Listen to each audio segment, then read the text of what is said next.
வணக்கம் நண்பர்களே. அண்மை காலமாக சமூக வலைதளங்களிலும் சரி, ஊடகங்களிலும் சரி, அதிகமாக பேசப்பட்ட விடயம் தளபதி விஜய் மற்றும் சங்கீதா அவர்களின் திருமண ரத்து விவகாரம். ஏற்கனவே விஜய் தரப்பிலிருந்து தனக்கு விவாகரத்து வேண்டும் என கூறியிருக்கக்கூடிய சங்கீதா தற்போது முக்கியமான ஒரு குற்றச்சாட்டையும் சுமத்தி இருக்கிறாங்க.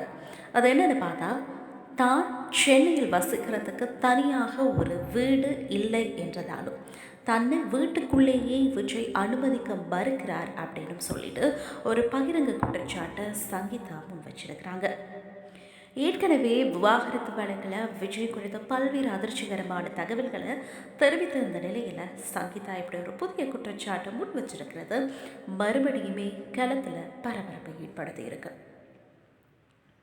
இது தொடர்பாக செங்கல்பட்டு குடும்ப நல நீதிமன்றத்தில் தாக்கல் செய்த மனுவில் சங்கீதா என்னென்ன சொல்லியிருக்கிறாங்கன்னா, தான் பிரிட்டன் குடியுரிமையோட லண்டனில் வசித்து வருகிறதுனால சென்னையில் தனக்கு தனியான வீடு இல்லை அப்படின்னும், விவாகரத்து கோரியிருக்கிறதால தற்போது சென்னையில் வீடின்றி தவிக்கிறதாகவும், தன்னை வீட்டிற்கு அனுமதிக்க விஜய் மறுக்கிறார் அப்படின்னும், அந்த வீட்டில் எனக்கும் சரி சம பங்கு இருக்கிறதாகவும் சங்கீதா சொல்லியிருக்கிறாங்க. அந்த மனுவில் அவர் மேலும் என்னென்ன சொல்லியிருக்கிறாங்கன்னா, நீலாங்கரை வீட்டில் நான் வசிக்க விஜய் அனுமதிக்க மறுக்கிறார். பிரிட்டன் குடியுரிமை கொண்ட எனக்கு சென்னையில் எங்கள் குடும்ப அந்தஸ்துக்கு ஏற்ப வீடு இல்லை. எனவே விவாகரத்து முடியும் வரை நீலாங்கரை வீட்டிலேயே நான் தங்க அனுமதிக்க வேண்டும்னு சொல்லியிருக்கிறாங்க. இல்லானா அவர் அந்த அந்தஸ்துக்கு ஏற்ப ஒரு வீட்டில் என்னை தங்க வைக்கணும். விவாகரத்து முடிகிற வரைக்கும் எனக்கு விவாகரத்துக்கு பிறகு நான் வேறு ஒரு வீட்டிற்கு செல்ல போகிறேன். கோடி கோடியாக சம்பாதிக்கக்கூடிய விஜய் எனக்கு ஜீவனாம்சம் தரணும் அப்படின்னும் சங்கீதா தன்னோட மனுவில் தெளிவாக சுட்டி காட்டியிருக்கிறாங்க. கடந்த வாரம் பிப்ரவரி 28 அன்னைக்கு சங்கீதா விவாகரத்து கோரி சென்னை குடும்ப நல நீதிமன்றத்தில் ஒரு மனு தாக்கல் செய்திருந்தாங்க.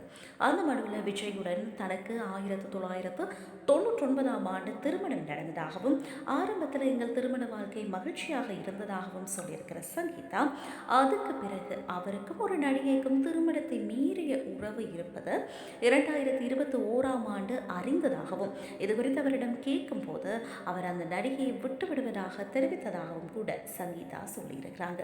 ஆனால் அந்த நடிகையுடன் அவர் இன்று வரை அந்த திருமணத்தை மீறிய தவறான உறவில் இருக்கிறதாகவும் சொல்லியிருக்கிற சங்கீதா, அவரை நம்பிய எனக்கு துரோகம் செய்திருக்கிறாரு, என்னை மன ரீதியாக துன்புறுத்தி இருக்கிறாரு, என்னை ஒதுக்கி வைத்துவிட்டு அந்த நடிகையுடன் வெளிநாடுகளுக்கு சென்று வரது தனக்கு மன கஷ்டத்தை ஏற்படுத்தி இருக்கிறதாகவும் சொல்லியிருக்கிறாங்க.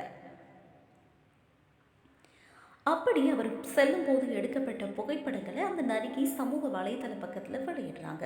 இது எனக்கும் என் குழந்தைகளுக்கும் அவமானத்தை தாரதோடு அவரிடமிருந்து விவாகரத்தை பெற்றுத்தர வேண்டும், மேலும் கணவரின் இமேஜை கருத்தில் கொண்டு அவரிடம் தனிப்பட்ட முறையில் விசாரணை நடத்தணும் அப்படின்னு சங்கீதா தன்னோட மனவில் தெரிவிச்சிருக்கிறாங்க. இது சம்பந்தமாக முன்னாள் ஆளுநர் தமிழிசை சவுந்தரராஜன் என்ன சொல்லியிருக்கிறாங்கன்னா, இந்த விவகாரம் தனிப்பட்ட விவகாரம் என்றாலும் மகளிர் தினம் தற்போது கொண்டாடப்படக்கூடிய நிலையில் சங்கீதா போன்றோருக்கு கூட நியாயம் கிடைக்க வேண்டும். அவர் சிரமத்தில் இருப்பதாகவும் கொடுமைப்படுத்துவதாகவும் மனுவில் குறிப்பிடப்பட்டிருக்கு. இவை எல்லாமே தவிர்க்கப்பட வேண்டும்னு சொல்லியிருக்கிறாங்க. கடந்த 2 தினங்களுக்கு முன்பு நடிகை த்ரிஷாவுடன் சென்னையில் நடந்த ஒரு திருமண விழாவில் கலந்துட்டு இருந்தார். அப்போது அவர்கள் இருவரும் ஒரே நிற ஆடை அணிந்திருந்ததாகவும், இந்த நிலையில் சங்கீதா தனது புதிய மனுவை தாக்கல் செய்திருக்கிறது ரொம்பவே பரபரப்பாக பேசப்படுது.